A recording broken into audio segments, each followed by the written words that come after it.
Fala galera, vamos lá continuar, né? Dar seguimento a essa aula de anatomia. A gente já falou de anatomia de dentes na radiografia, agora a gente vai falar de anatomia da maxila. Lembra que eu falei diversas vezes para vocês como a gente consegue identificar uma radiografia? A gente pode identificar se é o lado direito ou se é o lado esquerdo através do picote. Aquela bolinha que tem que ficar voltada para a oclusal dos dentes na hora da realização da radiografia. Na hora de interpretar, ela fica voltada para a gente e ela que vai me dizer se é lado direito ou se é lado esquerdo. Agora, para dizer se é maxila ou se é mandíbula, a gente vai ter que reparar nessa anatomia dos dentes. E vai ter também que reparar na anatomia da maxila e da mandíbula. Então, esses são os reparos anatômicos que normalmente aparecem nas radiografias periapicais e interproximais. Esses são os reparos anatômicos que vocês têm que dominar. Então, a gente vai ver um por um, né, como eles se apresentam nas radiografias, certo? Mais uma vez, eu convido vocês a estarem buscando o livro para dar uma olhada. Eu disponibilizei essa aula também lá na plataforma Moodle, mas o livro também traz outras informações, outras imagens que vai possibilitar um aprendizado melhor.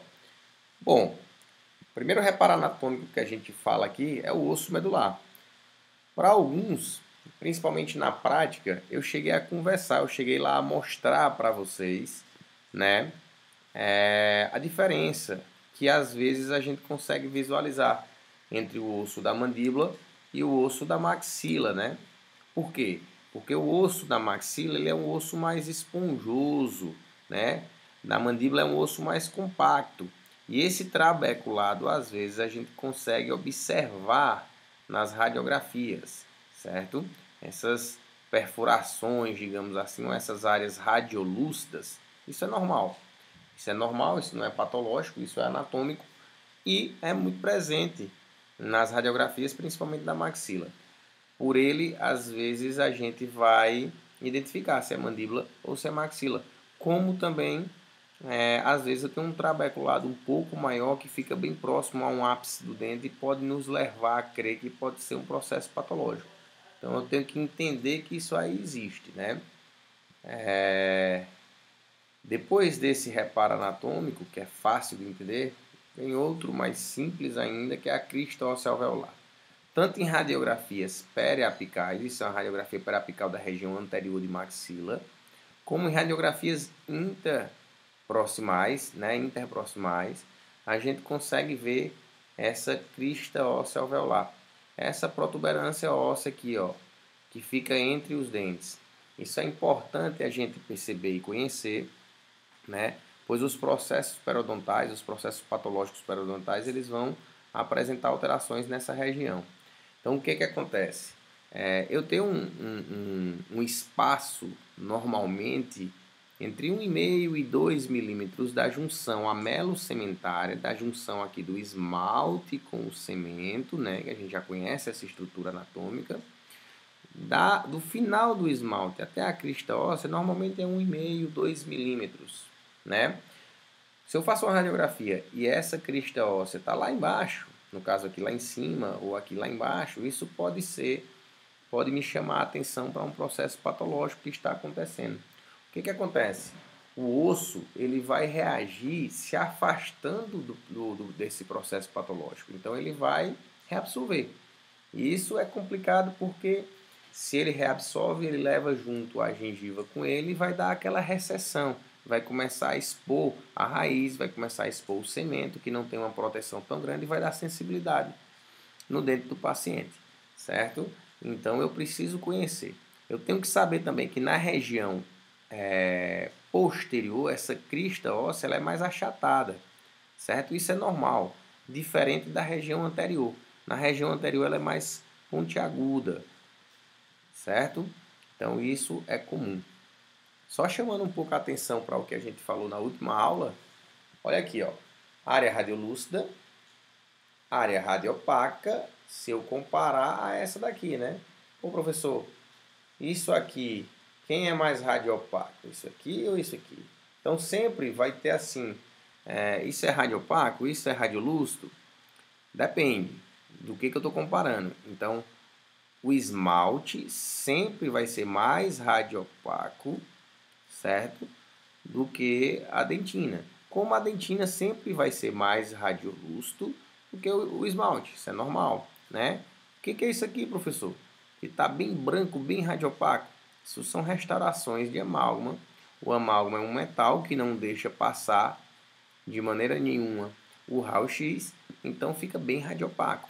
Isso aqui, professor, é o esmalte? Não, o esmalte ele tem essa porçãozinha aqui, né? Essa anatomia, digamos assim.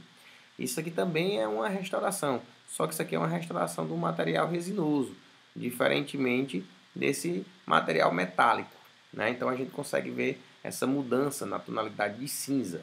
Isso é muito importante para identificar algumas coisas. Bom, voltando para os reparos anatômicos.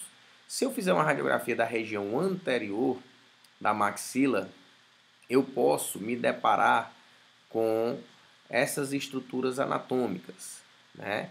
Eu posso ter ali na radiografia apresentar uma área radiolúcida e ser as fossas nasais, né? Como eu posso também identificar septo nasal, o assoalho da cavidade nasal e ainda, por vezes, a gente consegue observar as conchas nasais inferiores. Como, professor? Mostra aí para mim, por favor. Aqui, ó. A gente consegue visualizar aqui, né? Então, eu estou fazendo uma radiografia periapical da região anterior de maxila. E olha, isso é importante. Às vezes, o aluno não sabe exatamente que estrutura é aquela e acaba dizendo, por exemplo, seio maxilar. Bom, a gente tem que imaginar que o seio maxilar ele não se apresenta na região anterior, né? Às vezes, muitos alunos se confundem e colocam seio maxilar, inclusive, em radiografias de mandíbula, né? Então, vamos usar um pouco a lógica também. Caso eu tenha dúvida de que estrutura anatômica é aquela, busca primeiro a anatomia topográfica.